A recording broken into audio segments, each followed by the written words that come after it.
Chapter 14 of the Tale of Benny Badger. This recording is in the public domain. The Tale of Benny Badger by Arthur Scott Bailey.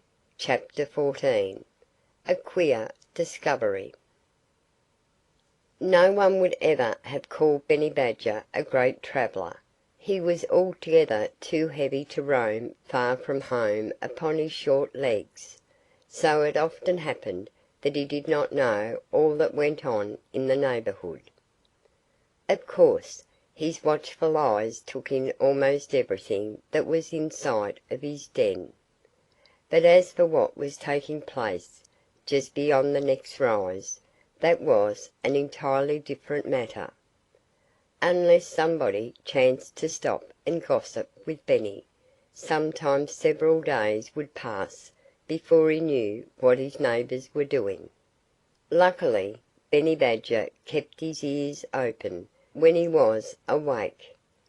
And often he kept them half open when he lay half asleep, stretched out in the grass not too far from his den, enjoying a sun bath.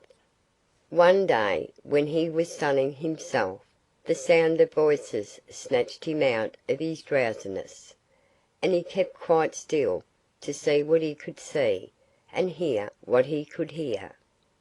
Soon 3 coyotes came sneaking through the grass, talking in hushed voices, a thing they seldom did. Benny could hardly believe his own ears, because he had supposed that if the coyote family spoke at all, they always howled.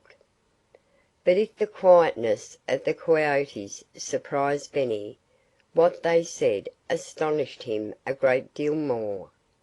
For Benny Badger learned that the 3 cronies were headed for a prairie dog village just beyond the next rise. That was most amazing news. Benny Badger hadn't known that there was a prairie dog village so near his den. And for a moment he was tempted to call to the coyotes and ask them if what they said was really true, or if they were only fooling. But he didn't think the 3 prowlers had seen him, so there seemed to be no reason for their saying what wasn't so. Well, the next moment they disappeared. Benny Badger jumped up and hurried into his den. He would have followed the coyotes, but he decided it would be better to wait. The prairie dogs would be too wary, with those coyotes in their village. But later, after the coyotes had left, then he would pay a visit to the village himself. Towards evening Benny Badger crept out of his den and followed the trail of the 3 coyotes. And sure enough, when he reached the top of the rise, he saw the mounds of the prairie dogs spread out before him. Though he saw no prairie dogs, he noticed an owl sitting upon a heap of earth that had been tossed out around a hole. Benny Badger strolled up to the owl. "It's a fine evening," said Benny. The owl merely stared at him, round-eyed, and made no reply. "I say it's a fine evening," Benny repeated in a louder tone. "Very well," the owl replied. "You may say it as often as you wish. I'm sure I have no objection. But you don't need to come any nearer," he added. Benny Badger stopped and squatted in the grass. He was glad to rest, for he was, as has been said, no great traveller. "Is anybody at home?" he asked presently. "Somebody is," said the owl.